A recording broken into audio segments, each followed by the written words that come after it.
Olá, amigos. Eu espero que vocês estejam bem.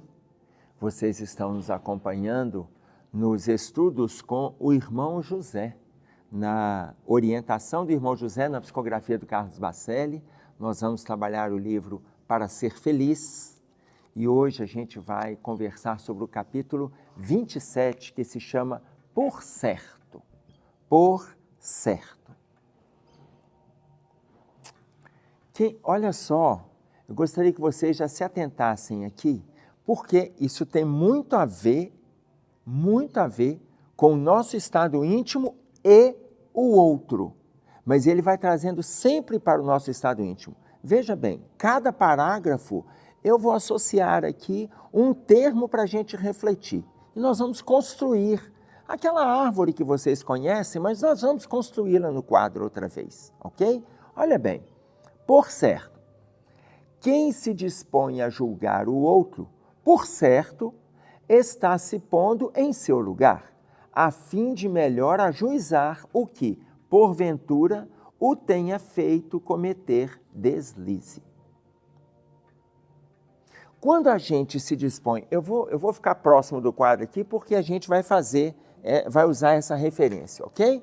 Então veja bem, quando a gente se dispõe a julgar alguém, por certo a gente já se colocou no lugar daquela pessoa. Já que eu estou julgando, mas ele ainda diz mais, a fim de melhor ajuizar, porventura o que o tenha feito cometer aquele deslize. Quando ele fala, por certo a gente já se colocou naquele lugar, a gente já se colocou, porque a orientação de Jesus é não julgueis. A orientação de Jesus, não julgueis. Se Jesus orienta a gente para não julgar, a fala do irmão José, quem se dispõe a julgar o outro, por certo, já se colocou naquele lugar. Vocês veem como é que o irmão José extrapolou?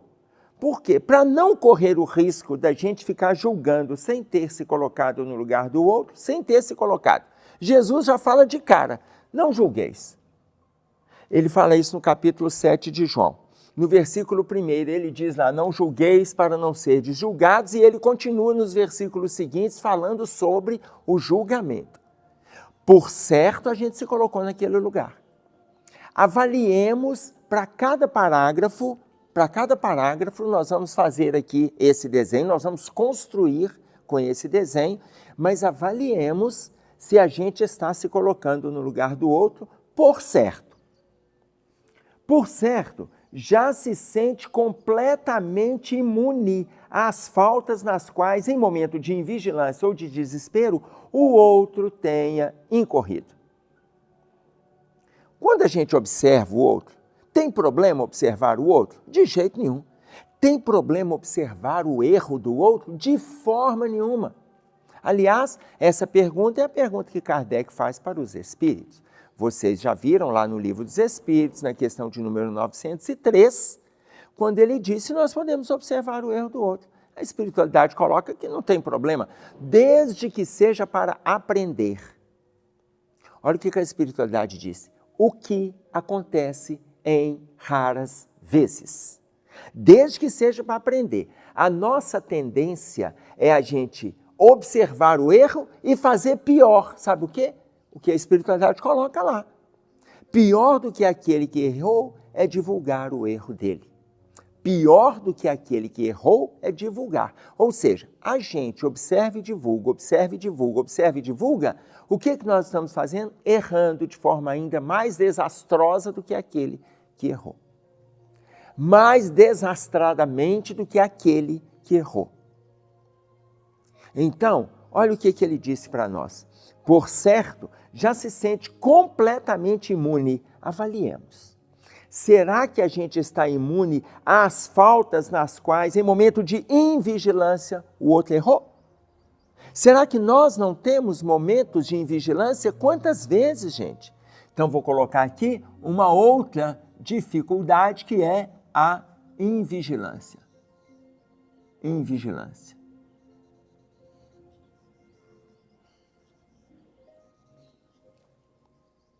Por certo, não possui mais qualquer lembrança de um tropeção que tenha sofrido na caminhada humana.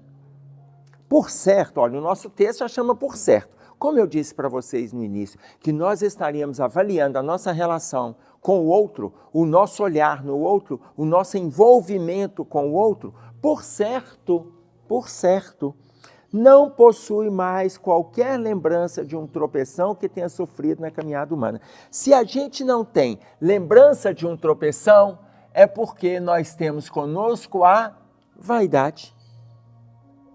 Que a gente acha que a gente não erra mais. A gente acha. Aqui, vou dar um exemplo concreto para vocês, concreto. Nós, a maioria esmagadora, nós aprendemos a caminhar entre 1 a 2 anos de idade. Ok? Entre 1 a 2. Estamos aí com 15, tem jovem que está assistindo, 20, 25, 30, os adultos, 45, 50, 55, os maduros, os idosos. Desde quando nós aprendemos a caminhar? Alguém entre vocês, porque da minha parte eu não entro, alguém entre vocês nunca tropeçou? Desde que a gente aprendeu a caminhar, e eu falei com vocês no início, um exemplo concreto, caminhar. A gente aprendeu a caminhar entre 1 a 2 anos. E até o final da nossa encarnação, a gente tropeça. Se a gente tropeça no passo, que a gente sabe aonde está pisando, está atento aonde está pisando, sabe que rua que a gente caminha, sabe que passeio que a gente, ou passeio, que estrada que a gente está pisando, se a gente sabe, a gente tropeça. Imagina no campo moral se nós podemos abraçar algum perfil de vaidade que naquele ponto a gente não erra mais. Porque a fala do irmão José aqui é: por certo, não possui mais qualquer lembrança de um tropeção que tenha sofrido na caminhada humana. E ele falando aqui de tropeção moral. Eu estou dando exemplo de proteção físico. Se no tropeção físico, que a gente sabe aonde está pisando, a gente tropeça, imagina no moral, gente. E é muito interessante porque ele fala: não possui mais quaisquer lembrança. Lembrança significa que é algo que tem ainda na nossa mente. Por que eu quero estabelecer essa diferença com vocês? Existe uma diferença entre memória e história. Memória e história, tá? Então, muitos de nós aqui, a maioria de nós que estamos ouvindo, se não todos, não lembramos, por exemplo, do suicídio de Getúlio Vargas. Não lembramos. Não lembramos quando Juscelino Kubitschek ganhou a eleição, muito menos quando ele inaugurou Brasília. Não lembramos. Se nós não lembramos, isso é para nós história. Isso é história. Mas a maioria de nós lembra, e eu vou colocar entre aspas, onde a gente estava quando aconteceu o acidente de Ayrton Senna. Se a gente lembra onde a gente estava quando nós ficamos sabendo, se estava vendo a corrida, se estava no almoço, se a gente lembra disso, se você agora me ouvindo está lembrando disso, isso é memória, não é história. Se a gente sabe onde nós estávamos quando aconteceu o ataque às Torres Gêmeas, isso para nós é memória. Eu lembro onde eu estava quando eu escutei falar do ataque às Torres Gêmeas. Quando eu escutei, quando eu vi, eu lembro direitinho quando aconteceu. Isso não é apenas história, isso é memória. Por quê? Porque a gente vivenciou. Tem uma diferença? Então, tem uma diferença. Tem uma diferença como nós trabalharmos a lembrança. Tem coisas que fazem parte da história, tem coisas que fazem parte da memória. O que é da história? Aquilo que a gente só tem acesso pelo conhecimento. O que é da memória? Aquilo que a gente tem acesso pela vivência. Tá claro? Então, quando ele coloca para nós aqui, por certo, não possui mais qualquer lembrança de um tropeção que tenha sofrido na caminhada humana, olha, se a gente nem lembra mais, fica parecendo que aquilo ali virou história. E se a gente refletir, nós temos memória. A gente sabe aonde a gente caiu, quando a gente caiu, com quem que a gente caiu, se sozinho a gente estava quando caiu, a gente sabe. Por certo, já é um espírito tão seguro que se considera que nada mais poderá lhe provocar uma queda. Olha, espírito seguro já significa que a gente tem insegurança. Porque quem se acha seguro demais é inseguro. Quem se acha seguro demais é inseguro. Não tem como a gente estar seguro demais com tudo que o mundo está apresentando, com as fragilidades que a gente tem no nosso mundo íntimo, que entra em ressonância com o mundo físico. Não tem como a gente estar seguro demais. Mas, por certo, já é um espírito tão seguro que se considera que nada mais poderá lhe provocar uma queda. Basta, para a gente ter certeza, começa o seu dia. Eu não sei que hora que você está ouvindo esse vídeo. Eu estou gravando aqui no domingo de manhã. Tá claro? Suponhamos, você está escutando à noite. Tente amanhã, você está escutando à noite. Você está escutando de manhã, tente amanhã, quando você abrir o seu dia, tente você não se irritar com nada. Tente. Entendendo que, se você se irritar, é porque você já cometeu um deslize. Se você se irritar, já cometeu um deslize. Tanto que ele coloca, já é um espírito, por certo, já é um espírito tão seguro de si que considera que nada mais poderá lhe provocar uma queda. Se você se irritou, tem alguma coisa que está te provocando uma queda. E, aliás, eu quero lembrar uma colocação do irmão José mesmo, quando ele disse para nós que não é o outro que nos irrita. É a gente que se permite irritar por não concordar com a postura do outro. Ou seja, se a gente se permite irritar porque não concorda com a postura do outro, sabe o que é isso? Sabe o que é isso? A arrogância, porque a gente acha que a gente aqui está certo. Que associa à vaidade. Enfim, por certo, sequer considera a hipótese de que, estando ele, ou seja, o outro, na mesma situação, talvez tivesse feito o mesmo, ou pior ainda. Se ele tivesse, se nós invertêssemos, porque a gente costuma fazer julgamentos do outro que está numa posição diferente da nossa. Por certo, se estivéssemos ali, talvez a gente estaria fazendo pior ainda. Isso significa que nós estamos sendo indiferentes em relação à dor dele, à dificuldade dele. Mas, por certo, dentre os doutores, vou pegar meu pincel aqui, dentre os doutores da lei que escutaram a Jesus, os doutores da lei estavam reunidos com Jesus. Olha o que Jesus conversou com eles. Por certo, dentre os doutores da lei que escutaram Jesus, atire a primeira pedra aquele que estivesse em pecado, é o único que consegue se habilitar. É o único que consegue se habilitar. Por certo, a gente devia estar lá. Se a gente estivesse lá, a hora que ele fala, essa pessoa aqui, por certo, de tanto observar o erro do outro, o engano do outro, ele já se corrigiu tanto, ele está tão certinho de tudo, que se ele estivesse naquele meio, era o único que estaria habilitado a atirar a pedra. Quando ele fala, atira a primeira pedra quem estivesse em pecado. Atire a primeira pedra, vocês vão ver isso naquela condenação da mulher adúltera, está lá no capítulo 8 de João.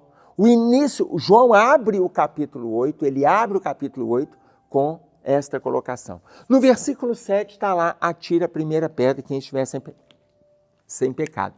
Quando ele coloca atira a primeira pedra, por certo, se você acha que você está certo em tudo que você coloca, ali você seria o único a jogar pedra na mulher adúltera. Por quê? De tão certo que você está.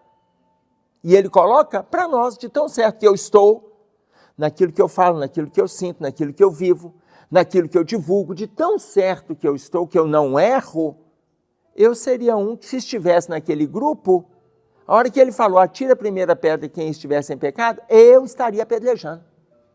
Por certo. Então o irmão José chama a nossa atenção, novamente a questão da arrogância, porque quando a gente acha que a gente está certo em tudo, nós sabemos, nos nossos movimentos de autoavaliação. Por certo, não estará ele, como acontece a tantos, na tentativa de condenar o outro para desviar de si mesmo o olhar atento de quem o observa. Por certo, não estará ele, ou seja, não estaremos nós, e aí fazendo referência lá ao primeiro parágrafo, aquele que julga. Por certo, não estará essa pessoa que julga, como acontece a tantos na tentativa de condenar o outro para desviar de si mesmo o olhar atento a quem o observa.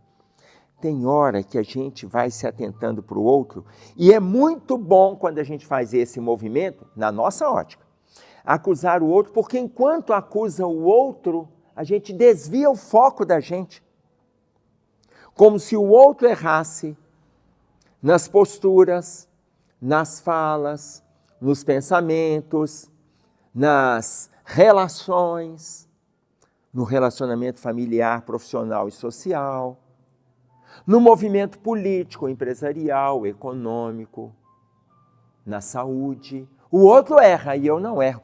Por certo, aquele que julga o outro, muitas vezes, o que ele faz? Ele julga o outro para tirar o foco de si. Ele começa a acusar os outros para que o foco dos outros venha todo sobre ele. Olha, nós estamos assistindo isso na política. Cuidado para nós não fazermos isso na nossa política interna, na nossa casa espírita, na nossa organização religiosa, na igreja, no templo. Cuidado para nós não fazermos isso. Por quê? Porque senão a gente começa a pegar aqueles exemplos lá e trazer para o nosso convívio. E o que ele está propondo, isso significa perversão. A pessoa perversa é aquele que é tão agressivo, ele não é agressivo simplesmente não. Ele é agressivo para tirar o olhar sobre ele pelos enganos que ele comete, pelos delitos que ele comete, pelos roubos que ele comete, pelos transtornos que ele traz.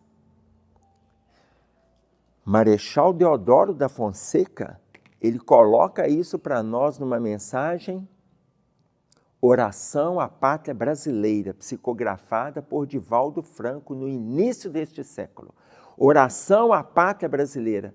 E ele fala, muitos daqueles desmandos promovidos por esses insaciáveis, por esses conturbadores da paz no mundo, promovidos na área da saúde, promovidos na área do reflorestamento, que em vez de promover o reflorestamento, em vez de promover, eles estão promovendo destruições. Muitos desses desmandos estão sendo anotados no Diário da Providência Divina. E aqueles que cometem esses delitos, eles retornarão para corrigir o grave crime que eles cometeram. Inclusive, o Marechal Deodoro coloca o seguinte, ele diz mais, enquanto estão deixando milhões de pessoas nas filas do atendimento da saúde, com dificuldades de serem assistidos, de serem atendidos,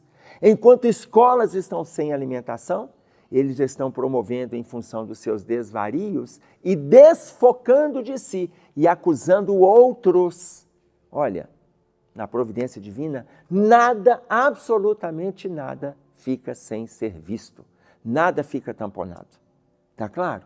Ele está falando, no início, se eu não me engano, essa mensagem é de 2006, se eu não me engano, Oração à Pátria Brasileira, mas vocês estão vendo aqui no vídeo, ok? Continuando, por certo, voltando àquele que julga, aquele que fica de olho nos enganos do outro, por certo, Aquele que faz isso acredita que a sua capacidade de avaliar a conduta alheia é semelhante à justiça divina, que jamais comete equívocos.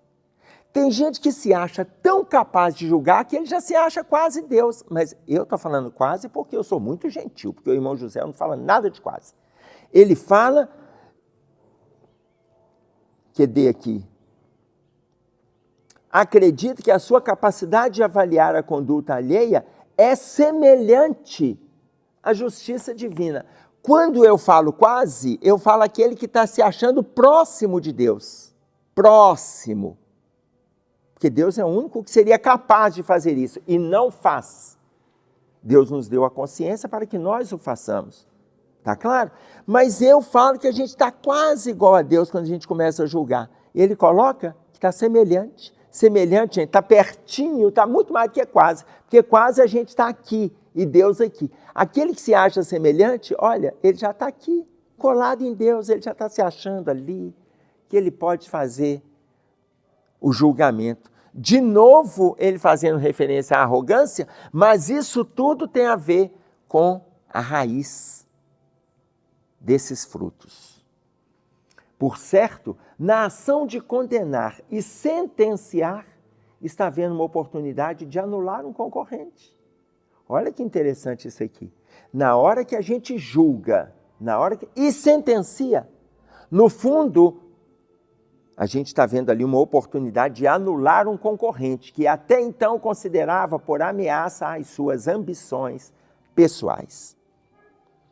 Ora, se a gente vê no outro a ambição de forma pessoal, por isso que a gente o sentencia, por isso que a gente o julga, por isso que a gente o condena, por certo, a gente está tentando eliminar um concorrente dos nossos posicionamentos. Por certo, a gente está querendo ser o único numa posição de relevância. Ô, gente, aqui, a gente tem que se envolver com o nosso verdadeiro papel aqui na Terra. O nosso verdadeiro papel no nosso grupo familiar, nos nossos grupos como um todo, a gente tem que se envolver com a nossa função. Aqui, para de querer ser aquela pessoa, para de querer ser aparecido. Para. Existe uma diferença entre a gente ser importante e ser famoso. Existe uma diferença. Tem pessoas que são famosas que não faz a menor diferença na sua vida. A gente conhece inúmeras pessoas que estão aí na mídia, que estão no âmbito social, que não faz a menor diferença na nossa vida. Mas são pessoas famosas. Tem pessoas importantes que fazem muita diferença. Enquanto nós estamos aqui, tem uma pessoa que está na UPA fazendo curativo, está ali tirando escaras, está virando o idoso para que ele não tenha escaras. E está no bloco cirúrgico agora atendendo um baleado, nós não sabemos o nome dele, nós não sabemos o nome do médico, daquela enfermeira, daquela técnica da enfermagem, nós não sabemos. São pessoas absolutamente importantes, mas não são famosas. Quantas pessoas são importantes na nossa vida, mas não têm fama? Não têm fama. Então a gente tem que saber que nós podemos ser importantes na vida daqueles que estão conosco, importantes na vida daqueles que nos rodeiam. O que a gente pode prestar, se solidarizar, atender, acolher? O que a gente pode fazer? Sejamos importantes sem necessariamente termos fama. Isso é uma bobagem. Isso não faz a menor diferença nesse movimento nosso de transição. Não é de transição da Terra, não, gente. Nesse movimento nosso de transição, no minuto que a gente está na Terra. Daqui a pouco, sabe, acontece o passamento. Sabe o que é passamento? Aqui. É a morte. Daqui a pouco a gente morre e fica discutindo posição. Posição na casa espírita, posição na família, posição na empresa, posição na política, posição na... Para. O que a gente pode fazer de importante? Enquanto a gente não se atenta para aquilo que é importante no nosso dia a dia, a gente vai ficando preso a essas mazelas, a essas bobagens, que não adianta absolutamente nada quando a gente desencarnar. o que vai favorecer a nossa receptividade do outro lado àqueles que poderão se aproximar da gente, não é o título que a gente teve aqui. É a forma como a gente trabalhou aqui, independente do título que a gente adquiriu. Tá claro? Então, olha a colocação que ele faz. Por certo, na ação de condenar e sentenciar, está havendo uma oportunidade de anular um concorrente. Concorrente a quê? Concorrente à fama? Concorrente a quê? A gente não precisa de concorrer nada com ninguém, gente. Tem espaço para todo mundo, tem espaço para tudo. É em função de nós estabelecermos essa concorrência na nossa mente, nas nossas relações, é que tem pessoas que estão morrendo de fome, morrendo de frio. Eu já disse para vocês que ninguém morre de fome nesse mundo, ninguém morre de frio, embora a gente está vendo a estatística colocando que nós estamos mais de 3 bilhões e 400 milhões de pessoas abaixo da linha da pobreza. Sabe por quê? Porque está faltando solidariedade. As pessoas morrem ou sentem frio por falta de solidariedade. Porque quando nós formos solidários, pessoas não morrerão. Quando nós formos.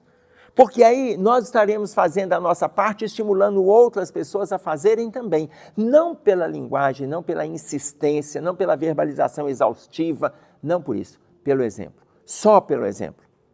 Não morreriam. Se estão morrendo é porque tem alguma coisa acontecendo aí. Finalmente, por certo, nunca soube o que seja exercer o sentimento de compaixão. Nunca soube. Quando a gente não sabe exercer o sentimento de compaixão, sabe o nome disso? Rigidez. Isso se chama rigidez. Pessoa que não tem compaixão com nada, com ninguém, por nada. Então, olha o nosso texto. Por certo, deixa eu voltar no primeiro parágrafo só para a gente situar aquilo que nós trouxemos.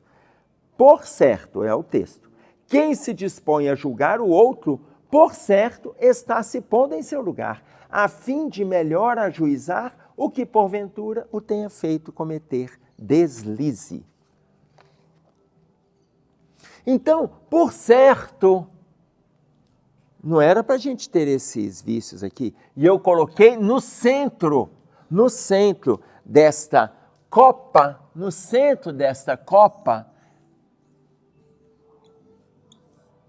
a primeira orientação do primeiro parágrafo. Ou seja, não julgueis, que eu trouxe para vocês na fala de Jesus, quando ele coloca não julgueis, por quê? Para não ser julgados. Por certo, não estamos carregando viciações nenhuma, mas essas viciações nos rodeiam, nos acompanham, nos atormentam. Então veja, vocês viram que aqui, aparentemente, não entrou o orgulho nem o egoísmo. Não entrou. Aqui.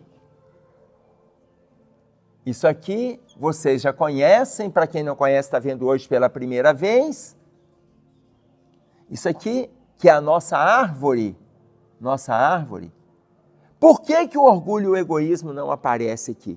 Porque eles estão na origem. Olha bem, o orgulho representa a raiz de todas as nossas dificuldades. O egoísmo representa o tronco de todas as nossas dificuldades. Como é que a gente sabe que o orgulho vem primeiro? Como é que a gente sabe? Eu não sei isso em função do que eu leio, do que eu estudo, que eu faço uma confusão nisso aqui. Por quê? Porque quando eu olho para essa árvore, eu me olho. Eu não sei onde começa a minha desgraça, onde acaba a minha desgraça. Eu não sei, gente. Então eu estou colocando porque eu li lá no Evangelho. Porque ler é fácil. Entender é fácil. O difícil é a gente conseguir colocar em prática tudo isso que a gente lê. Se a gente conseguisse colocar em prática numa única encarnação, a gente desencarnava quase santo, quase anjo, mas a gente não consegue. Então, olha aqui. Aí vocês perguntam, mas como é que você sabe, então, que o orgulho vem primeiro do que o egoísmo? O orgulho é a raiz. Porque o Evangelho fala isso para nós. O Evangelho disse, lá no capítulo, vocês vão acompanhando no vídeo aqui, no capítulo 7, bem-aventurados os pobres de espírito, no item 11, o orgulho e a humildade. O que ele fala? O orgulho representa a raiz de todas as nossas dificuldades. Em outra tradução, o orgulho representa a fonte de todas as nossas dificuldades. Todas. Aqui, algumas que apareceram no texto. Algumas que apareceram. Avalia se você tem outras. De repente, você tem outras. Vou pegar algumas aqui que não apareceu, mas você quer ver? Aqui. Você tem ciúme? Olha o ciúme aqui, ó. Ah, você tem a gula? Olha a gula aqui. Ah, você tem a fofoca? Olha a fofoca aqui. Ah, você tem pensamento negativo? Olha o pensamento negativo aqui. Ah, você tem um linguajar vulgar? Olha o seu linguajar vulgar aqui. Então, o orgulho representa a raiz de todas as dificuldades. Está lá no Evangelho. Se ele representa a raiz, como é que eu sei que o egoísmo aparece depois? Porque no próprio Evangelho, e agora fazendo referência ao capítulo 11, que está intitulado para nós, amai o próximo como a ti mesmo, no item 11, o egoísmo, o que ele fala? Filho do orgulho. Ora, se é filho, é tronco. Porque se o orgulho é a raiz, o filho está aqui. Mas como é que a gente faz para a gente se libertar disso? Como que a gente faz? Aqui, imaginem, então, vamos, só para a gente associar, eu vou usar isso aqui, o exemplo de uma mangueira. Tá? Por que eu gosto do exemplo da mangueira? Porque a mangueira é tanta... gente, no período da manga, é tanta manga. E a copa dela, agora, não tendo, a gente não vê a manga. Quando a gente não vê a copa dela, ela expande. Vocês já viram como que tira uma mangueira? Estou falando de poda não, tá? Não estou falando de poda. Se vai passar uma estrada naquela parte ali e vão tirar a mangueira, eles não vêm fazendo uma loca aqui não, ó. Não vem fazendo uma loca e de repente cai a árvore. Não, não é assim não. Olha como que é tirado. Eles cortam as folhas, vai tirando, vai diminuindo a copa, vai diminuindo, e assim sucessivamente. Depois de diminuir toda a copa, depois de tirar toda a copa, aí eles vêm aqui e começam a cortar o tronco. Depois de diminuir o tronco, aí eles vão vir aqui, faz a loca e tira a raiz. Eu estou dizendo para vocês como que é feito de forma prática. Agora vamos trazer isso para as nossas questões morais. Não tem jeito, a partir de hoje eu estudei uma página, a partir de hoje eu não serei mais orgulhoso. Eu não serei mais. Significa que eu estou tirando a árvore toda de uma vez só. Ou seja, significa que eu não vou ter nenhum desses vícios que a gente acabou de trabalhar aqui. Eu não vou ter nada disso. Não é assim, gente. Nós vamos fazer isso aqui passo a passo. A gente tem esse ano, tem um ano que vem, tem essa encarnação que vem, porque agora a gente está despertando, a gente não despertou no passado, já que estamos despertando, vamos fazer. A gente vai tirando. Para de assumir aquela posição. Nessa encarnação, não dou conta de trabalhar isso mais não. Sabe por quê? Tem um fruto aqui. Vou pegar aqui, por exemplo, a indiferença. Vou pegar esse fruto que você resolveu deixar para outra. Ele vai amadurecendo. O que acontece com o fruto quando ele amadurece? Ele cai. Aí esse fruto aqui cai. Caiu aqui o fruto da indiferença. Porque você decidiu, na encarnação que vem eu trabalho essas coisas. Não quero mais mexer com isso. Nessa encarnação eu já resolvi que eu não melhoro nada. Na outra eu preocupo. A gente vai deixando o fruto amadurecer, ele cai. O fruto da indiferença, ele vai dar origem, aí lá no fundinho, o fruto, as suas sementes, vai dar origem a uma raiz. Olha bem, vai dar origem a uma raiz. Sabe qual a raiz? A do orgulho. O fruto da indiferença, ele vai dar origem a um tronco. Qual tronco? Do egoísmo. Isso porque você não quis trabalhar. Eu não estou dizendo que a gente tem que trabalhar tudo isso numa encarnação só, mas a gente tem que lutar nessa encarnação com tudo que a gente descobre. É isso. A gente tem que lutar. Então, se eu não trabalho, o fruto da indiferença é o primeiro que vai aparecer aqui na minha árvore. É o primeiro. A partir daí, começam a aparecer outros. Por quê? Porque a pessoa indiferente, ela vai ficando maledicente, porque ela começa a observar outras situações. Ela vai ficando irritada, porque ela gostaria que os outros fossem diferentes igual a ela. Ela vai ficando vaidosa, porque ela acha que ela ser indiferente é o melhor caminho na estrada dela. Ela vai ficando mais egoísta ainda, atendendo o próprio tronco. Ela vai ficando angustiada, porque ela começa a caminhar sozinha. E aí ela vai assumindo um movimento de solidão. Quanto mais solitária, menos solidária. Ou seja, ela vai ficando perturbada. Daí a pouco ela vai assumindo uma postura de tristeza. Enfim, ela começa de novo a construir a copa do desespero. Entenderam? Então, nós não vamos deixar. Reconheci que eu tenho essa dificuldade? Para de falar na próxima encarnação, eu corrijo. Para. Começa hoje. Eu sei que no fundo vocês podem estar falando assim, nossa mãe, mas logo hoje? Quem mandou você me escutar hoje? Você poderia não estar sabendo de nada disso aqui. Agora que você está sabendo, tem que começar. O ideal seria a gente não saber de nada, não é ótimo? É confortável. Mas é o que Paulo diz, quem não conhece a lei, o que faz é lei, mas quem conhece a derroga, passa a ser punido pela lei. É o meu caso, a gente passa a ser punido pela lei. Bastou a gente se acomodar diante das viciações, a dificuldade nos transtorna. Mas já que eu descobri, vou começar hoje. Aí você, Emerson, então é muito melhor a gente não saber nada? Quando for a questão do engano, é melhor que a gente saiba, que a gente trabalhe o mais rápido possível. A gente está consciente.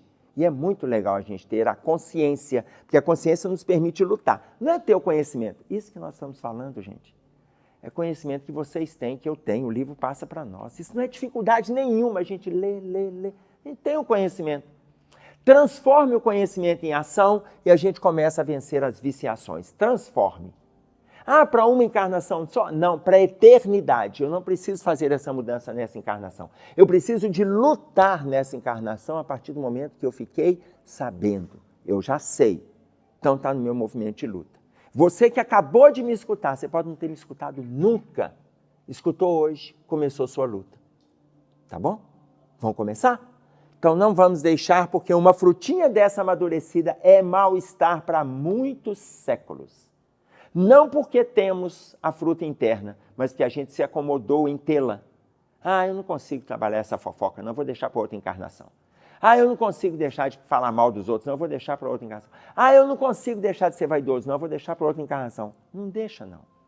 Não agrave o estado de dor que você está vivendo e que a gente está divulgando na Terra. Combinado? É isso aí que nós tínhamos para trazer.